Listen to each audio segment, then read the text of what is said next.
तो हेलो दोस्तों, आपका स्वागत है मेरे ऑफिशियल चैनल एस के लर्निंग पॉइंट पर। तो दोस्तों, हम लोग कक्षा 12 के मोस्ट आईएमपी क्वेश्चंस को कर रहे थे केमिस्ट्री के। तो दोस्तों, हमने एक पार्ट कर लिया है। दूसरे पार्ट में हमें रासायनिक बलगतिकी चैप्टर से करना शुरू है मोस्ट आईएमपी क्वेश्चंस को। अगले चैप्टर यानी कि अगले वीडियो में हमने विलयन तथा विद्युत रसायन के चैप्टर के मोस्ट आईएमपी क्वेश्चंस को देखे हैं, और इस चैप्टर में हमें यानी कि रासायनिक बलगतिकी से शुरू करना था इसका क्वेश्चन। ठीक है, तो आशा करता हूँ आप लोग एकदम अच्छे से मस्त अपने पढ़ाई में व्यस्त होंगे। तो दोस्तों, चलिए शुरू करते हैं। देखिए, इसमें पहला क्वेश्चन हमारा क्या कह रहा है, रासायनिक बलगतिकी का एक क्वेश्चन है। ठीक है, देखिए पहला क्वेश्चन कह रहा है।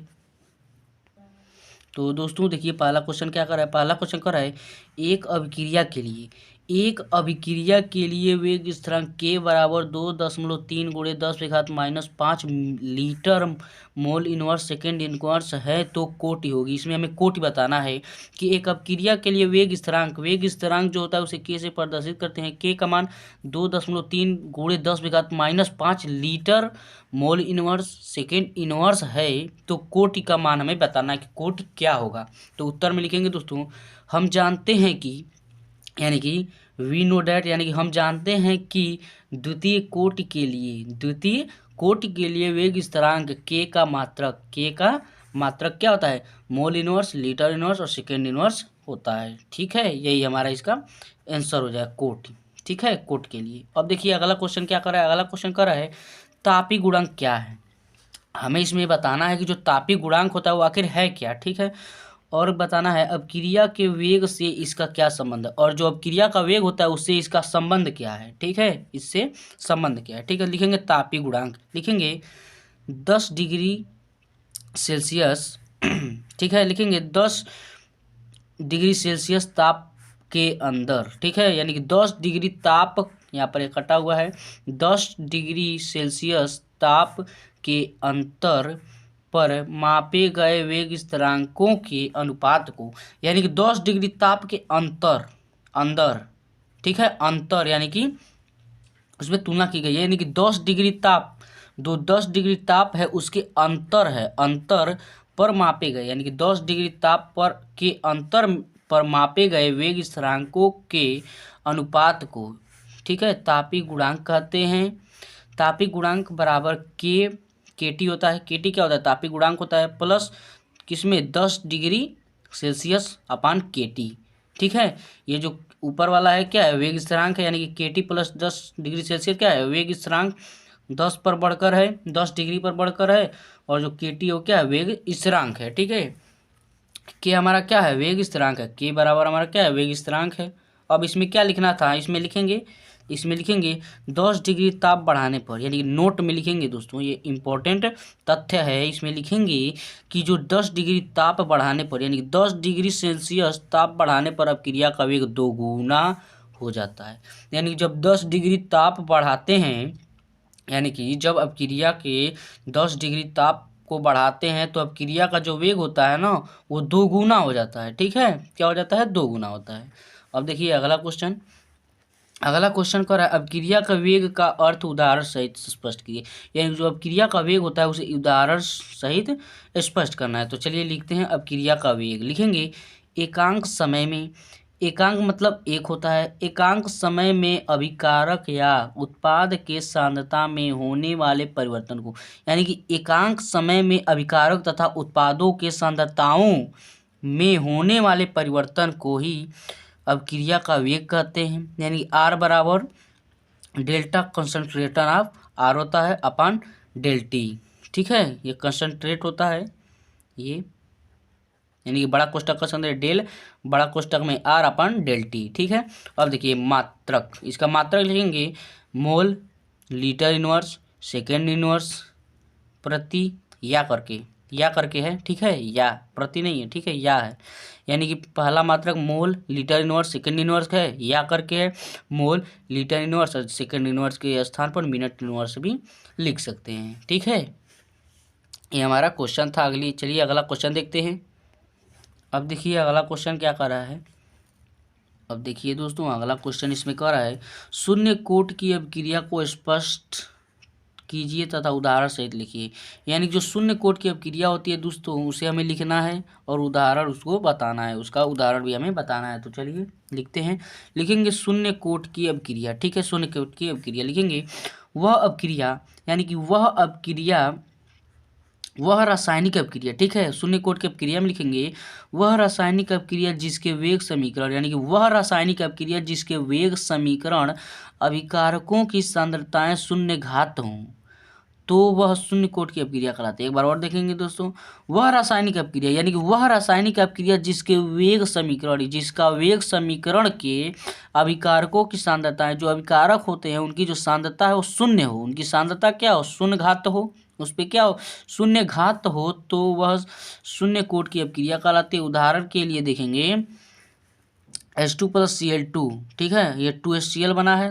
दूसरा देखें 2HI del H2 plus I2 बना है। ठीक है, इसमें पहला अब उदाहरण में देखिए, ये भी उदाहरण था, अब ये देखिए उदाहरण। ठीक है, 2N2O5 को जब गर्म करेंगे तो 4NO2 प्लस O2 बाहर निकल जाएगा। ठीक है, अब इसमें दूसरा देखेंगे 2H2O2 को जब तोड़ेंगे या उसका जल अपघटन कराएंगे या उसको जब गर्म करेंगे तो 2H2O प्लस O2 बन जाएगा। ठीक है, अब देखिए इसमें प्रथम कोट की अपक्रिया, ये जो हमारा ये तो शून्य कोट की था, ये शून्य कोट का था। ठीक है, ये हमारा दूसरा क्वेश्चन है। ठीक है, ये अगला क्वेश्चन है, इसको हम लोग देखेंगे, अगले क्वेश्चन का है। तो चलिए अगले क्वेश्चन को देखते हैं। पहले अगला क्वेश्चन देखिए क्या कर रहा है। अगला क्वेश्चन कर रहा है प्रथम कोट के 4 प्रमुख लक्षण लिखिए। यानी जो प्रथम कोट की अपक्रिया होती है उसके 4 लक्षण को लिखना है। तो चलिए दोस्तों प्रथम कोट की अपक्रिया को पहले लिखते हैं। ठीक है, पहले लिखेंगे वह रासायनिक अपक्रिया जिसमें अपक्रिया दर सांद्रता के पद, यानी कि वह रासायनिक अपक्रिया जिसमें अपक्रिया दर सांद्रता पद के प्रथम घात हो, यानी कि एक घात हो, प्रथम कोट की अपक्रिया कहलाती है। तो R बराबर हो जाएगा D बड़ा कोष्टक में R/dt बराबर K कोष्टक में R पावर 1 हो जाएगा। जो पावर 1 है वही हमारा प्रथम कोट की अपक्रिया को दर्शाता है। ठीक है, अब इसकी देखिए हमें 4 प्रमुख लक्षण लिखना था। तो देखिए 4 यहाँ पर लक्षण दिया है। अभी लक्षण पहला लक्षण है, इसका मात्रक सेकंड इनवर्स होता है। यानी जो प्रथम कोट की अपक्रिया होती है दोस्तों उसका हमारा जो मात्रक होता है वो सेकेंड इनवर्स होता है। ठीक है, दूसरा हो जाएगा प्रथम कोट की अपक्रिया पूर्ण होने में, यानी जो प्रथम कोट की अपक्रिया उसे पूर्ण होने में अनंत समय लगता है, बहुत समय लग जाता है। यानी जो प्रथम कोट की अपक्रिया होती है उसको संपन्न होने में बहुत ज़्यादा यानी बहुत अधिक समय लगता है। ठीक है, बहुत अधिक समय लगता है। अब देखिए तीसरा क्या है, रेडियो एक्टिव। ठीक है, रेडियो एक्टिव तत्व के विघटन प्रथम कोटि हैं। ठीक है, यानी जो रेडियो एक्टिव तत्व हैं उनका जो विघटन होता है वो प्रथम कोटि है। ठीक है, यानी कि रेडियो एक्टिव तत्व के विघटन प्रथम कोटि है। ठीक है, चौथा देखिए प्रथम कोट की अर्ध आयु, यानी प्रथम कोट की अर्ध आयु सांद्रता पर निर्भर नहीं करती। यानी जो प्रथम कोट की अर्ध आयु होती है वो सांद्रता C पर निर्भर नहीं करती है। ठीक है, ये हमारा क्वेश्चन था। चलिए अब अगला क्वेश्चन देखते हैं। अगला क्वेश्चन देखिए क्या कर रहा है। अगला क्वेश्चन है आणविकता यानी कि अणुसंख्यता तथा अवक्रिया के कोट में अंतर, यानी कि आणविकता तथा क्रिया के कोट में हमें अंतर बताना है। तो चलिए इसके अंतर को हम लोग लिखते हैं। ये IMP क्वेश्चन है दोस्तों, ये बार बार पूछा जाता है। ठीक है, चलिए इसे हम लोग देखते हैं। तो चलिए एक और लिखेंगे कोटि और एक और लिखेंगे आणविकता। ठीक है, तो पहला कोटि में देखिए, कोटि में क्या कर रहा है, कोटि अभिकारकों के सांद्रता पर निर्भर करती है। यानी जो कोटि होता है वो क्या किस पर निर्भर करता है, अभिकारकों यानी मान लीजिए A प्लस B हो। ठीक है, ये आपस मिलके क्या बना रहे हैं, AB बना रहे हैं। ठीक है, यानी कि A प्लस B है वो मिलकर आपस में AB बना रहे हैं। तो ये जो अभिकारक है ये हमारा अभिकारक होता है और जो इधर ये बन रहा है क्या होता है, प्रोडक्ट यानी कि उत्पाद होता है। ये हमारा उत्पाद होता है, ये हमारा अभिकारक होता है, ठीक है, ये हमारा अभिकारक, ये हमारा उत्पाद होता है। तो क्या कर रहा है, जो कोटि होती है वो अभिकारकों के सांद्रता, इसके जो अभिकारक है उसके सांद्रता पर निर्भर करता है। लेकिन आणविकता में क्या कर रहा है, आणविकता में कर रहा है यह अभिक्रिया में भाग लेने वाले अणुओं की संख्या पर निर्भर करता है। यानी कि जो अभिक्रिया है, यह अभिक्रिया जो संपन्न हो रही है इसमें कितने अणु भाग ले रहे हैं, यानी कि एक अणु, दो अणु, इसमें दो अणु भाग ले रहे हैं। यानी कि कह रहा है यह अभिक्रिया में भाग लेने वाले अणुओं की संख्या पर, यानी जो अभिक्रिया में अणु भाग ले रहे हैं उनकी संख्या पर निर्भर करता है। क्या, आणविकता।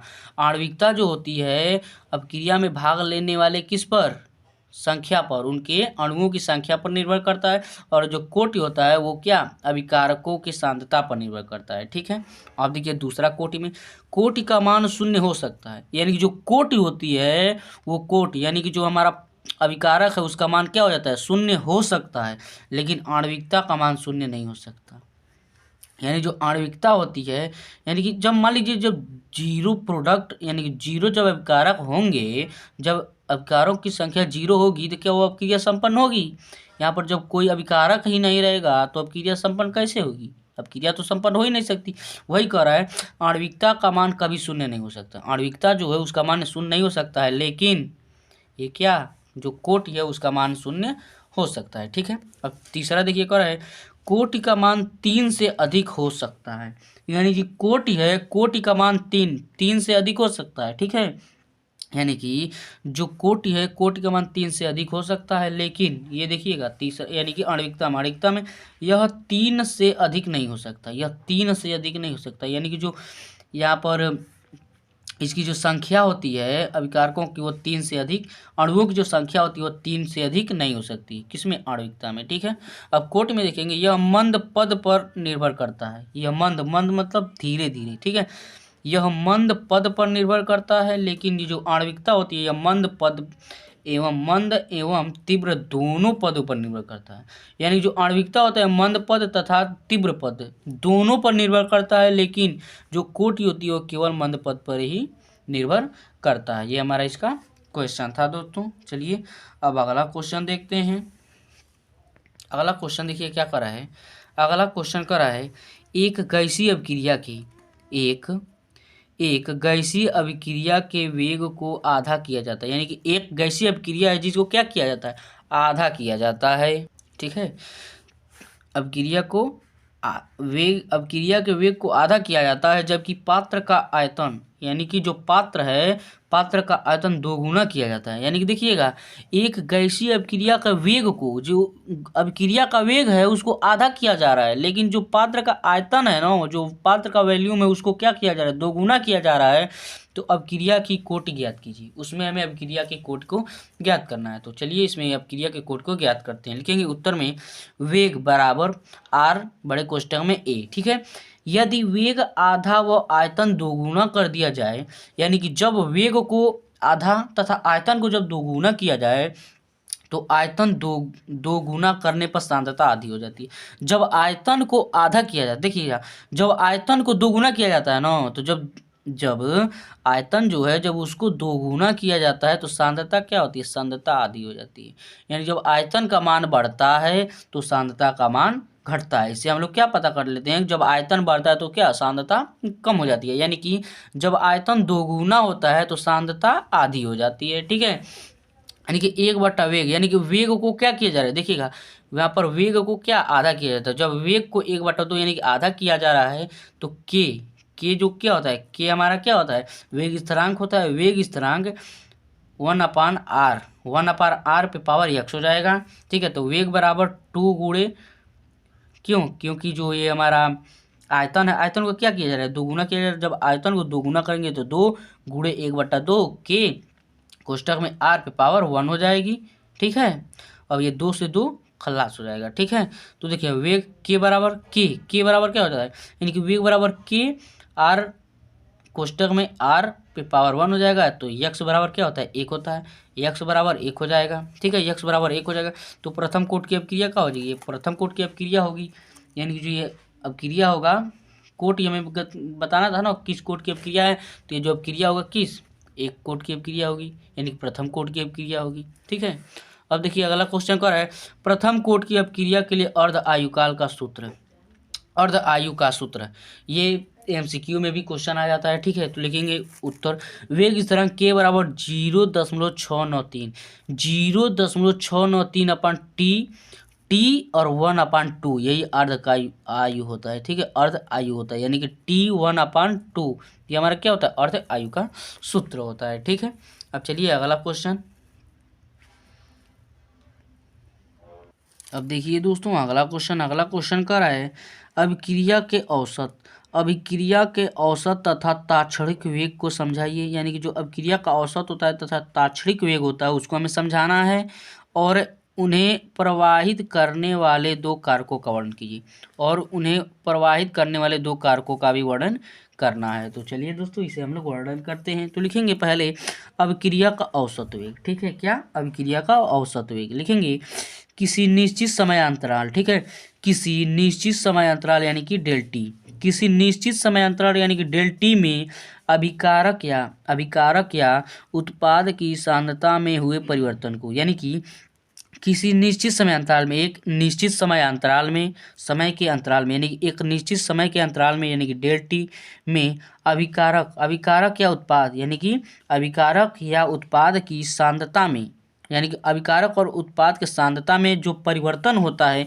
उसे ही अभिक्रिया का औसत वेग कहते हैं। यानी कि औसत वेग बराबर माइनस, ये माइनस क्यों आया है, माइनस परिवर्तन के लिए, क्योंकि उन दोनों के यानी कि अभिकारक और उत्पाद की सांद्रता में क्या हो रही है, कमी हो रही है या उसमें परिवर्तन हो रहा है, ठीक है। परिवर्तन के लिए माइनस आया है, और माइनस डेल कोष्टक में आर हो जाएगा, ठीक है, अपान डेल टी हो जाएगा, बराबर प्लस का डेल पी हो जाएगा अपान डेल टी हो जाएगा, ठीक है। ये हमारा पूर्ण अभिक्रिया का वेग हो जाएगा, ये हमारा क्या हो जाएगा, पूर्ण अभिक्रिया का वेग हो जाएगा। अब चलिए ताक्षणिक वेग को देखते हैं। तो देखिए ताक्षणिक वेग में लिखेंगे, ठीक है, ताक्षणिक वेग बराबर किसी विशेष समय अंतराल में, ये यहाँ पर क्या था, अभिक्रिया का औसत वेग में क्या था, किसी निश्चित समय अंतराल था, लेकिन यहाँ पर देखिए किसी विशेष समय अंतराल में, यानी कि एक विशेष स्पेशल समय अंतराल में अभिकारक या उत्पाद में हुए परिवर्तन को, ठीक है, ताक्षणिक वेग कहते हैं। किसी विशेष समय में, विशेष, ठीक है, विशेष समय में ताक्षणिक वेग कहेंगे परिवर्तन को। अब ताक्षणिक वेग बराबर माइनस डी कोष्टक में आर अपान डी टी बराबर प्लस डी पी कोष्टक में पी अपान डी टी हो जाएगा, ठीक है। अभिक्रिया के किसी भाग यानी कि अवकलित भाग का वेग, ठीक है, अभिक्रिया के किसी भाग अवकलित मान का वेग हो जाएगा, ठीक है, को प्रभावित करने वाले कारक, इसको प्रभावित करने वाले कारक को लिखेंगे। तो पहला सांद्रण प्रभाव, दूसरा ताप प्रभाव, और तीसरा उत्प्रेरक का प्रभाव, इसे क्या है, इसके प्रभावित करने वाले कारक हैं, ठीक है। अब देखिए अगला क्वेश्चन लिखेंगे दोस्तों। देखिए अगला क्वेश्चन क्या है, अगला क्वेश्चन लिखेंगे आभासी आणविक अभिक्रियाएं क्या हैं तथा आणविकता लिखो, और तथा आणविकता को लिखना है और एक उदाहरण द्वारा स्पष्ट करना है, ठीक है। तो चलिए लिखते हैं, किसी रासायनिक अभिक्रिया में भाग लेने वाले अणुओं की संख्या को ही आणविकता कहते हैं। यानी कि मान लीजिए कोई रासायनिक अभिक्रिया हो रही है तो उसमें जो भाग लेते हैं, क्या अणु जितने भाग लेते हैं उसे क्या कहते हैं, आणविकता कहते हैं। यानी कि कोई रासायनिक अभिक्रिया हो रही है उसमें भाग लेने वाले अणुओं की संख्या को ही क्या कहते हैं, आणविकता कहते हैं। एग्जाम्पल में H2 प्लस Cl2 बराबर क्या होता है, 2HCl, HCl बनाता है। आणविकता इसमें क्या है, 2, यानी कि 1 और 2, इन्हीं की तो संख्या हम आणविकता कहते हैं। तो एक ये भाग ले रहा है और एक ये भाग ले रहा है, यानी कि हाइड्रोजन और क्लोरीन भाग रहे हैं, तो कितने, 2 हो गया, यानी कि अब क्रिया आणविकता कितनी हुई, 2 हो गई, ठीक है। अब लिखेंगे आभासी आणविक को हमें लिखना था, ठीक है।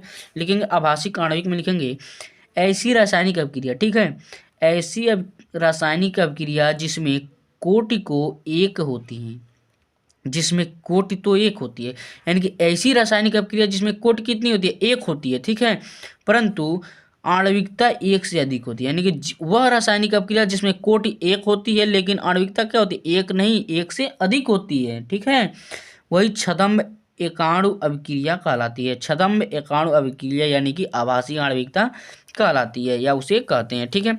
ये देखिए चीनी का सूत्र, यानी कि C12H12O11, ठीक है, प्लस H2O की जब H प्लस के साथ अभिक्रिया कराएंगे तो C6H12O6 प्लस C6H12O6, ये दोनों एक ही होता है, लेकिन एक का नाम ग्लूकोज, एक का नाम फ्रक्टोज होता है, लेकिन दोनों चीज़ एक ही है, क्योंकि देखिए C6H12O6, यहाँ पर भी C6H12O6, ठीक है। ये दोनों बराबर हैं, लेकिन एक ग्लूकोज है, एक क्या है, फ्रक्टोज है, ठीक है। ये हमारा इसका क्वेश्चन का आंसर था, ठीक है। चलिए अब आगे देखते हैं। अब देखिए अगला क्वेश्चन क्या कर रहा है, अगला क्वेश्चन कर रहा है, ये हमारा आईएमपी क्वेश्चन है, ठीक है। आईएमपी क्वेश्चन है, आईएमपी क्वेश्चन है। देखिए लिखिए, अवक्रिया की आणविकता तथा कोटि को परिभाषित कीजिए, यानी कि अवक्रिया का आणविकता तथा कोटि को परिभाषित करना है, तथा प्रथम कोटि की अवक्रिया के लिए समाकलित वेग समीकरण व्युत्पन्न करना है, समीकरण को लिखना है। चलिए लिखते हैं अवक्रिया की आणविकता। अवक्रिया का आणविकता में लिखेंगे किसी अभिक्रिया में भाग लेने वाले अणुओं की संख्या को, यानी कि किसी रासायनिक अभिक्रिया में भाग लेने वाले, किसी रासायनिक अभिक्रिया में भाग लेने वाले अणुओं की संख्या को क्या कहते हैं, अभिक्रिया की आणविकता कहते हैं। अब लिखेंगे यानी कि अभिक्रिया की कोटि, अभिक्रिया की आणविकता तो लिख लिए, अब हमें अभिक्रिया की कोटि लिखना है। तो लिखेंगे वेग समीकरण में अभिकारकों की सांद्रताओं के घातों के योग को, यानी कि वेग समीकरण में अभिकारकों की संख्याओं के घातों के योग को क्या कहते हैं, कोटि कहते हैं। क्या कहते हैं, कोटि कहते हैं। अब हम समाकलित वेग समीकरण लिखेंगे, तो लिखेंगे माना आर जो है पी की ओर जा रहा है, क्या जो आर है वो पी की ओर जा रहा है, तो माइनस जो डी और कोष्टक में आर है अपन डी टी बराबर क्या हो जाएगा, के, और कोष्टक में ए पे पावर 1 हो जाएगा, ठीक है। तो अब देखिए डी कोष्टक में आर अपन आर बराबर क्या हो जाएगा, माइनस के डी टी हो जाएगा, क्योंकि देखिएगा क्योंकि इधर गुणा कर दिया गया है और इधर आर ला दिया गया है, ठीक है। अब देखिए दोनों पक्षों का समाकलन करेंगे। अब ये जो पक्ष है और ये जो पक्ष है दोनों का क्या करेंगे, अब समाकलन करेंगे। क्या करेंगे, समाकलन कर रहे हैं। अब चलिए इसका समाकलन करेंगे तो देखिए क्या होगा, समाकलन, ये समाकलन का चिन्ह होता है डी और आर अपान डी और फिर से कोष्टक में आर, क्या डी नहीं रहेगा, देखिएगा डी कोष्टक में आर अपान कोष्टक में आर होगा बराबर माइनस ये समाकलन का चिन्ह और के डी टी हो जाएगा, ठीक है। अब लॉग लगाएंगे, लॉग आर हो जाएगा बराबर माइनस के टी प्लस आई हो जाएगा, ये हमारा समीकरण 1 हो जाएगा। अब टी बराबर 0 पर टी का मान 0 रखेंगे और जो आर है वो हमारा क्या हो जाएगा, आर नॉट हो जाएगा, ठीक है। तो देखिए अब लॉग आर नॉट बराबर 0 प्लस आई मान रखने में, समीकरण 1 में, अब ये समीकरण 1 है, इसमें मान हम रखने पर, ठीक है, मान रखेंगे तो क्या हो जाएगा, लॉग आर बराबर माइनस के T plus log are naught हो जाएगा, इस समीकरण 1 में मान रखेंगे तो, ठीक है।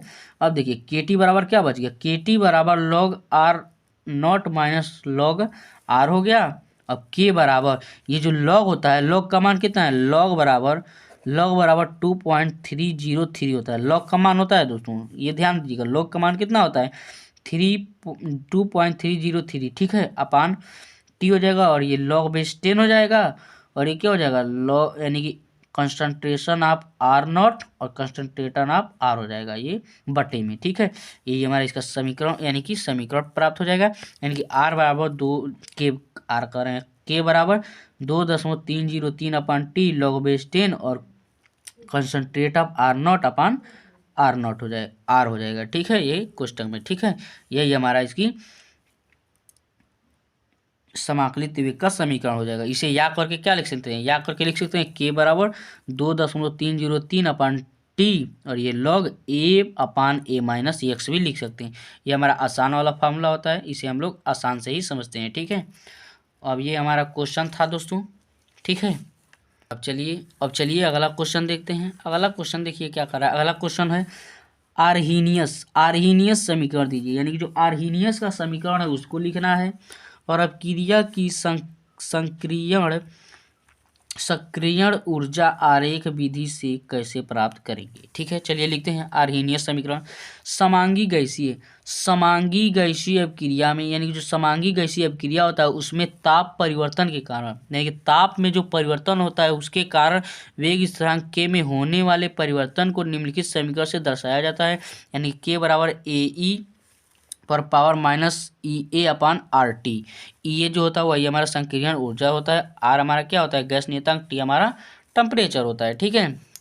तो के बराबर वेग स्थिरांक हो जाएगा, के बराबर यहाँ पर वेग स्थिरांक, ए बराबर आर्हीनियस स्थिरांक हो जाएगा जो पूर्ण चरंखातांकी होता है, चरखा तांकी होता है, ठीक है। ये जो होता है हमारा संक्रियण ऊर्जा, उसका मात्रक क्या होता है, जूल प्रति मोल होता है, ठीक है। आर बराबर गैस नियतांक हमने बताया अभी क्यों, टी बराबर क्या है, परम ताप हमने बताया, टेम्परेचर, ठीक है। और के बराबर ए माइनस ई अपन आर टी, ठीक है, ये हमने बताया। ये हमारा इसका आरेख होता है, ये हमारा इसका यानी कि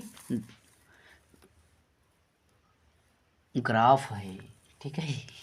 ये हमारा क्या है, ग्राफ है इसका। ये हमारा इस तरह से करके इस तरह, ये हमारा लॉग के और ये ढाल, इसका ढाल बराबर क्या हो जाएगा, ई ए अपान 2.303 आर हो जाएगा, ये 1/t हो जाएगा। यही हमारा इसका क्या होगा, ग्राफ हो जाएगा, ठीक है। तो दोस्तों ये हमारा तीसरे क्वेश्चन का मोस्ट आईएमपी क्वेश्चन थे। अब चलिए अब चौथे क्वेश्चन यानी कि चौथे चैप्टर यानी कि डी और एफ ब्लॉक के तत्व वाला जो चैप्टर है उससे हम संबंधित क्वेश्चन को, मोस्ट आईएमपी क्वेश्चन को देखते हैं। चलिए अब देखिए अतिलघु उत्तरी प्रश्न है। तो ये हमारा चौथा क्वेश्चन है, यानी कि चौथे चैप्टर का क्वेश्चन है। चलिए शुरू करते हैं। अब देखिए पहला क्वेश्चन क्या कह रहा है संक्रमण तत्व। संक्रमण तत्व यानी कि डी ब्लॉक होता है, ठीक है। डी ब्लॉक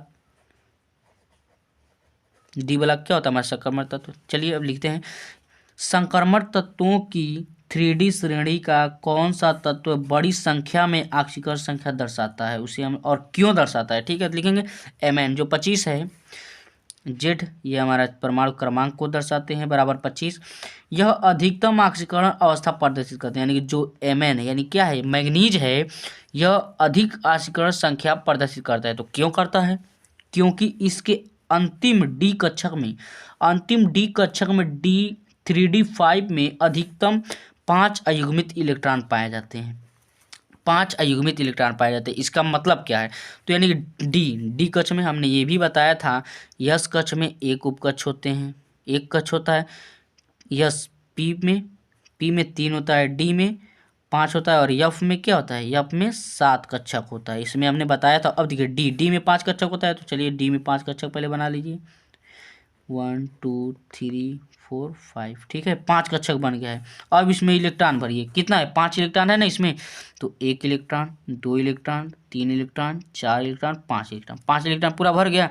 अब देखिए इसमें क्या है, इसमें जो मैग्नीज है वो आखिर क्यों ऑक्सीकरण अवस्था इसकी सबसे अधिक है, क्यों जाना है, क्यों, क्योंकि देखिए ये जो जितने इसमें इलेक्ट्रॉन भरे हैं, देखिए इसमें अयुग्मित हैं, यानी कि इसमें युग्मित इलेक्ट्रॉन नहीं है। इसमें भी एक इलेक्ट्रॉन, इसमें भी एक, इसमें भी एक, इसमें भी एक, इसमें सब में एक ही इलेक्ट्रॉन है, इसमें युग्मित इलेक्ट्रॉन है। अगर इसमें युग्मित इलेक्ट्रॉन रहता इस तरह, तब ये अधिकतम ऑक्सीकरण संख्या नहीं दर्शाता। लेकिन इसमें जो अयुग्मित इलेक्ट्रॉन है, अयुग्मित इलेक्ट्रॉन के कारण ही क्या है, इसकी ऑक्सीकरण अवस्था है वो उच्च है, यानी कि अधिक है, ठीक है। ये इसका मेन कारण यही है कि अयुग्मित इलेक्ट्रॉन के कारण ही ऑक्सीकरण अवस्था क्या है, अधिक दर्शा रहा है, ठीक है। ये हमारा मैग्नीज होता है, ठीक है। ये हमारा क्वेश्चन था। आशा करता हूँ आप लोग को एकदम वीडियो अच्छे से समझ में आ रही होगी। अगर आपको वीडियो अच्छा लगे तो चैनल को सब्सक्राइब तथा वीडियो को लाइक और शेयर करते रहिए, ठीक है।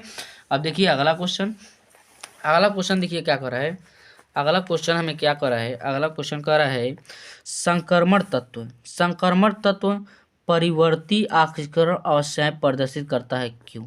इसमें हमें बताना है जो संक्रमण तत्व है वो परिवर्ती है, ठीक है, परिवर्ती ऑक्सीकरण अवस्थाएं प्रदर्शित करता है और क्यों, ठीक है। तो लिखेंगे यह तत्व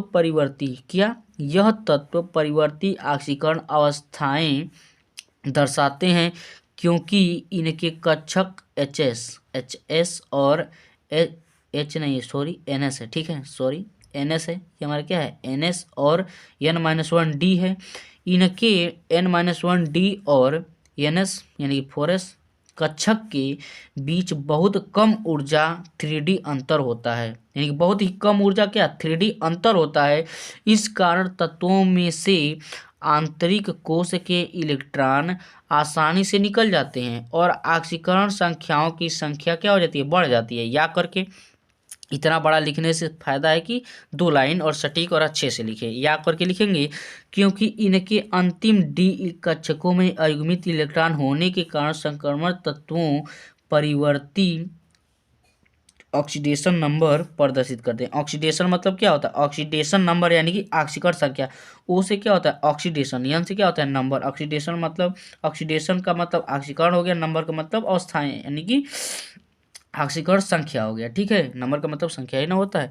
तो इसका हमारा संक्रमण तत्व यानी कि जो इसका क्वेश्चन था, इसका आंसर इतना ही हो जाएगा 2 लाइन में, यानी कि क्योंकि इनके अंतिम डी कक्षकों में अयुग्मित इलेक्ट्रॉन होने के कारण संक्रमण तत्व जो होते हैं परिवर्ती ऑक्सीडेशन नंबर प्रदर्शित करते हैं, यानी कि ये मैंगनीज है और ये हमारा इसका इलेक्ट्रॉनिक विन्यास है। ठीक है, अब देखिए, चलिए अगला क्वेश्चन लिखेंगे। अगला क्वेश्चन देखिए क्या करा है। ठीक है, अगला क्वेश्चन देखिए हमारा कह रहा है लेंथेनाइड यानी कि 4F। ठीक है, लेंथेनाइड 4F और एक्टिनाइड 5F तत्वों के किन्हीं 4 गुणों को लिखिए। यानी कि जो लेंथेनाइड और एक्टिनाइड हैं, लेंथेनाइड और एक्टिनाइड जो हमारे तत्व होते हैं, उनके 4 गुणों को लिखना है। 4 गुणों को लिखना है। तो चलिए लिखेंगे लेंथेनाइड के गुण। पहले तो लेंथेनाइड के 4 गुण लिखेंगे, उसके बाद एक्टिनाइड के। ठीक है, तो पहले लेंथेनाइड के लिखते हैं। लिखेंगे पहला, ये रंगीन आयन बनाने की प्रवृत्ति रखते हैं। यानी जो लेंथेनाइड होते हैं, लेंथेनाइड यानी जो लेंथेनाइड होते हैं दोस्तों, उनका पहला गुण तो ये होता है, वो रंगीन तत्व बनाने की प्रवृत्ति रखते हैं। यानी जो उनका प्रवृत्ति होता है, क्या होता है? रंगीन तत्व यानी कि रंगीन आयन बनाने की प्रवृत्ति होता है। ठीक है, दूसरा, इनके गलनांक और क्वथनांक उच्च होते हैं। ठीक है, यानी कि जो इनके गलनांक और जो क्वथनांक होते हैं, वो क्या होते हैं? बहुत ही उच्च होते हैं। ठीक है, और तीसरा है, ये संकुल यौगिक बनाने की प्रवृत्ति रखते हैं। और ये जो लिथेनाइड तत्व होते हैं, वो क्या संकुल यौगिक बनाने में बहुत ही अच्छी प्रवृत्ति रखते हैं। ठीक है, चौथा हो जाएगा, ये ऊष्मा व विद्युत के सुचालक होते हैं। ठीक है, इसमें यानी कि इसमें जो ऊष्मा है या जो विद्युत है, उसमें एकदम आसानी से क्या होता है? चालक हो सकता है, उसमें प्रवाहित किया जा सकता है। यानी कि यह ऊष्मा व विद्युत के अच्छे सुचालक होते हैं। ठीक है, ये लेंथेनाइड के 4 गुण थे। अब चलिए एक्टिनाइड के 4 गुण लिखते हैं। अब देखिए, इसमें एक्टिनाइड के लिखेंगे, एक्टिनाइड के 4 गुण लिखेंगे। ये चांदी के समान सफ़ेद होता है। यानी जो एक्टिनाइड होता है दोस्तों, ये जो एक्टिनाइड तत्व होता है, इसका पहला गुण हमारा यह है, ये जो चांदी जिस प्रकार सफ़ेद होता है, उसी प्रकार ये भी सफ़ेद होता है। ठीक है, दूसरा इसका गुण है, इनकी विद्युत धनात्मकता, यानी जो इनकी विद्युत धनात्मकता होती है, वो क्या होता है? उच्च होता है, यानी कि अधिक होता है। यानी जो इनमें जो विद्युत धनात्मकता होती है, वो क्या होती है? अधिक होती है। ठीक है, तीसरा देखेंगे, ये अयुग्मित इलेक्ट्रॉन के कारण रंगीन होते हैं। यानी जो अभी को मैंने बताया, मैग्नीज का जो अयुग्मित इलेक्ट्रॉन के कारण क्या होता है? उसकी ऑक्सीकरण संख्या अधिक होती है। ऑक्सीकरण अवस्था क्या होती है? अधिक होती है।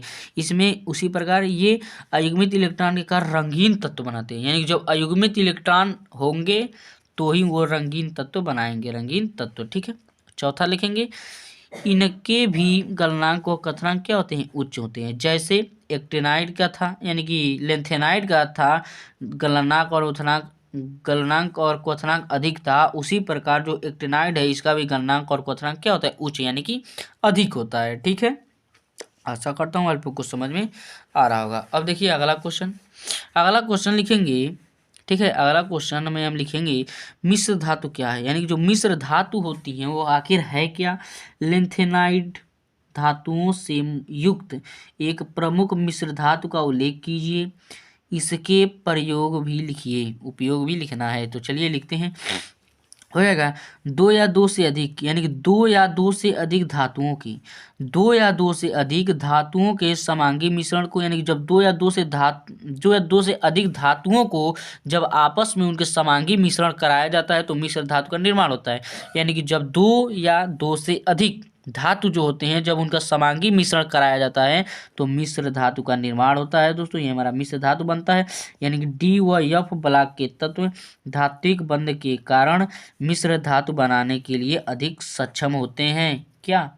यानी कि मिश्र धातु बनाने में अच्छे सक्षम कौन होता है? लेंथेनाइड, यानी कि लेंथेनाइड कह रहे हैं, डी ब्लॉक के तत्व, डी और एफ ब्लॉक। ठीक है, डी और एफ ब्लॉक के तत्व धात्विक बंध के कारण मिश्र धातु बनाने के लिए अधिक सक्षम होते हैं। क्योंकि जो डी और एफ ब्लॉक होते हैं, उनके पास क्या होता है? धात्विक बंध बनाने का होता है। धात्विक बंध बनाने का क्या होता है? प्रवृत्ति होता है। इसलिए जब धात्विक बंध बनाते हैं, तो उनकी धात्विक बंध बनाने के लिए मिश्र धातु बनाने के लिए अधिक सक्षम होते हैं। धात्विक बंध के कारण वो मिश्र धातु अधिक बनाते हैं। कौन? डी और यवबलक। यानी कि जब उनके पास अधिक धात्विक बंध होता है तो वो मिश्र धातु बनाने के लिए अधिक सक्षम होते हैं, यानी कि बनाते हैं। ठीक है, मिश्र धातु बनाते हैं। ठीक है, अब देखिए अगला क्वेश्चन क्या कर है। अगला क्वेश्चन देखिए, इसका उदाहरण में लिखेंगे। उदाहरण में लिख लेंगे मिश्र धातु में, मिश्र मेटल यानी कि मिश्र धातु में 95% लेंथेनाइड और 5% आयरन होता है। 95% लेंथेनाइड और 5% क्या होता है? आयरन होता है। किसमें? मिश्र मेटल में। ठीक है, अब देखिए अगला क्वेश्चन क्या करे। अगला क्वेश्चन क्या है, संक्रमण तत्व क्या है। संक्रमण तत्व क्या है? इनके अनुचुंबकीय तथा चुंबकीय, इनमें यानी कि संक्रमण तत्व क्या है? इनके चुंबकीय एवं उत्प्रेरकीय गुणों को समझाइए। ठीक है, चलिए लिखते हैं। लिखेंगे वे डी ब्लॉक के तत्व जिनके अंतिम, यानी कि वे डी ब्लॉक के तत्व जिनके अंतिम डी कक्षक, जो अंतिम डी कक्षक होता है में, उनके अंतिम डी कक्षक में अयुग्मित इलेक्ट्रॉन पाए जाते हैं। जिनमें अयुग्मित इलेक्ट्रॉन पाए जाते हैं उन्हीं में चुंबकीय तथा उत्प्रेरकीय गुण पाया जाएगा। ठीक है, लिखेंगे पहला चुंबकीय गुण। चुंबकीय गुण में लिखेंगे ये आयन, यानी कि जो ये आयन होते हैं, ये आयन जिनके अंतिम, यानी कि ये वे आयन जिनके अंतिम डी कक्षक में अयुग्मित इलेक्ट्रॉन होते हैं वे अनुचुंबकीय होते हैं। यानी कि जिनके अंतिम कक्ष में, यानी कि जो डी वाला का तत्व होता है उनमें जो अंतिम कक्ष होता है उनमें जब अयुग्मित इलेक्ट्रॉन होते हैं तो क्या वो अनुचुंबकीय गुण प्रदर्शित करते हैं, जबकि युग्मित इलेक्ट्रॉन होने पर प्रतिचुंबकीय हो जाते हैं। ये क्या है? उनका चुंबकीय गुण है। ठीक है, अब देखिए उत्प्रेरकीय गुण क्या है। अयुग्मित इलेक्ट्रॉन के कारण परिवर्ती ऑक्सीकरण संख्या व अधिक सतह क्षेत्रफल के कारण उत्प्रेरकीय गुण को दर्शाते हैं। ये हमारा इसके गुण था। देखें, अब देखिए अगला क्वेश्चन। अगला क्वेश्चन दोस्तों कह रहा है संक्रमण तत्वों के निम्न गुणों की व्याख्या कीजिए। इतना गुण दिया गया है, उसका हमें व्याख्या करना है। क्यों? संक्रमण तत्वों की। ठीक है, तो पहला दिया है धात्विक प्रकृति, दूसरा दिया अनुचुंबकीय लक्षण, तीसरा दिया है गलनांक व क्वथनांक, और चौथा क्या दिया? आयनन ऊर्जा। ठीक है, तो चलिए इसके हम लोग व्याख्या करते हैं। पहला धात्विक प्रकृति, तो लिखेंगे बाह्य कोश में, यानी कि बाह्य कोश यानी कि अंतिम कोश में एक या दो इलेक्ट्रॉन उपस्थिति के कारण डी ब्लॉक के सभी तत्व धातु होते हैं जो धात्विक गुण प्रदर्शित करते हैं। यानी कि बाह्य कोश में जो दो या दो से अधिक इलेक्ट्रॉन होते हैं उनकी उपस्थिति के कारण जो डी ब्लॉक के सभी तत्व होते हैं, जितने भी तत्व होते हैं डी ब्लॉक के, वे धात्विक गुण प्रदर्शित करते हैं। ठीक है, अर्थात ये तन्यता, आघातवर्धनीयता, उच्च ताप, कठोरता को दर्शाते हैं। ठीक है, ये हमारा पहला धात्विक प्रकृति था। अब लिखेंगे अनुचुंबकीय। ठीक है, संक्रमण तत्वों डी ब्लॉक, यानी कि संक्रमण तत्वों डी कक्षक में इलेक्ट्रॉन का आंशिक रूप से भरा होना, ये क्या कहलाता है? अनुचुंबकीय गुण कहलाता है। ठीक है, अब देखिए अगला क्वेश्चन में लिखेंगे, यानी कि अगला इसमें क्या था, और अयुग्मित इलेक्ट्रॉन उपस्थित होते हैं, इसलिए यह प्राय अनुचुंबकीय लक्षण प्रदर्शित करते हैं। अनुचुंबकीय के लिए था। ठीक है, अब देखिए गलनांक और क्वथनांक का था, तो अब गलनांक और क्वथनांक में लिखेंगे डी उपकोषों के उपस्थिति के कारण, देखिएगा यहाँ पर उपस्थिति के कारण भी है, यानी कि डी उपकोषों के उपस्थिति के कारण इनमें मुख्य उपसंयोजक बल कार्य करता है। इसमें धात्विक व सहसंयोजक दोनों प्रकार के बल कार्य करते हैं। यह मजबूती से बंधे होते हैं, जिनके कारण इनके गलनांक व क्वथनांक यश ब्लॉक की उपेक्षा क्या होते हैं? उच्च होते हैं। ठीक है, अब इसमें आयनन ऊर्जा में देखेंगे संक्रमण तत्वों का आयनन विभव, यानी जो संक्रमण तत्व होते हैं उनका जो आयनन विभव होता है परमाणु क्रमांक बढ़ने के साथ साथ अनियमित होता है। यानी कहने का अर्थ क्या है, यानी कि संक्रमण तत्वों का आयनन विभव, यानी कि जो संक्रमण तत्वों का आयनन विभव होता है परमाणु क्रमांक बढ़ने के साथ साथ अनियमित होता है। जब किसी श्रेणी में नाभिकीय आवेश बढ़ जाता है तो डी उपकोष में आने वाले इलेक्ट्रॉन परिरक्षण प्रभाव उत्पन्न करते हैं। इन दोनों कारकों के कारण आयनन विभव का मान बहुत कम बढ़ता है। ये हमारा क्या था? आयनन ऊर्जा था। ठीक है, अब चलिए अगला क्वेश्चन देखते हैं। अब देखिए दोस्तों अगला क्वेश्चन इसमें क्या कह रहा है। अगला क्वेश्चन इसमें देखिए कह रहा है संक्रमण धातुओं की, यानी कि जो संक्रमण धातु होती हैं, संक्रमण धातुओं की परमाणु त्रिज्याएं किस श्रेणी में किस प्रकार परिवर्तित होती हैं और क्यों। यानी कि इस क्वेश्चन में हमें बताना है कि जो संक्रमण धातुएं होती हैं उनके परमाणु त्रिज्याएं किस श्रेणी में किस प्रकार परिवर्तित होती हैं और क्यों होती हैं। ठीक है, तो चलिए दोस्तों इसे हम लोग सॉल्व करते हैं। इसे हम लोग लिखेंगे संक्रमण धातु की श्रेणी में, यानी जो संक्रमण धातु होती हैं उनके श्रेणी में बाएं से दाएं जाने पर, यानी कि संक्रमण धातु की श्रेणी में बाएं से दाएं जाने पर नाभिकीय आवेश बढ़ जाता है।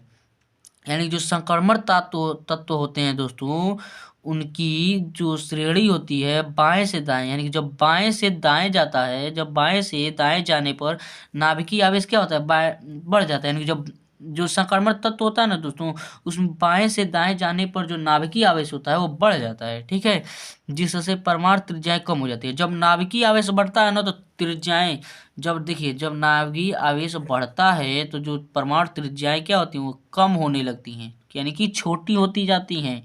परंतु प्रभावी, यानी कि जो प्रभावी नाभिकीय आवेश, यानी प्रभावी नाभिकीय आवेश होता है के कारण त्रिज्याएं पहले घटती हैं तथा फिर बढ़ती हैं। यानी कि परंतु प्रभावी नाभिकीय, यानी कि प्रभावी नाभिकीय आवेश के कारण त्रिज्याएं पहले तो घटती हैं तथा फिर बढ़ती हैं, यानी कि पहले घटती और फिर से बाद में बढ़ती है। ठीक है, ये हमारा इसका क्वेश्चन था। चलिए अब अगला क्वेश्चन देखते हैं। तो दोस्तों इस क्वेश्चन में हमारा इतने ही मोस्ट आईएमपी क्वेश्चन थे। तो आशा करता हूँ आप लोग को ये क्वेश्चन एकदम अच्छे से समझ में आया होगा।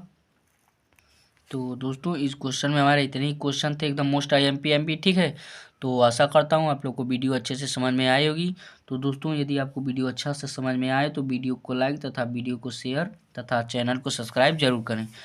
ठीक है, और अपने आप जो बोर्ड का तैयारी है एकदम अच्छे से मस्त एकदम बढ़िया से करते रहिए, और ये जो वीडियो है उसे आप लोग एकदम अच्छे से देखते रहिए। ठीक है, और पढ़ाई करते रहिए। ठीक है, तो जय हिंद दोस्तों, मिलते हैं अगले वीडियो में।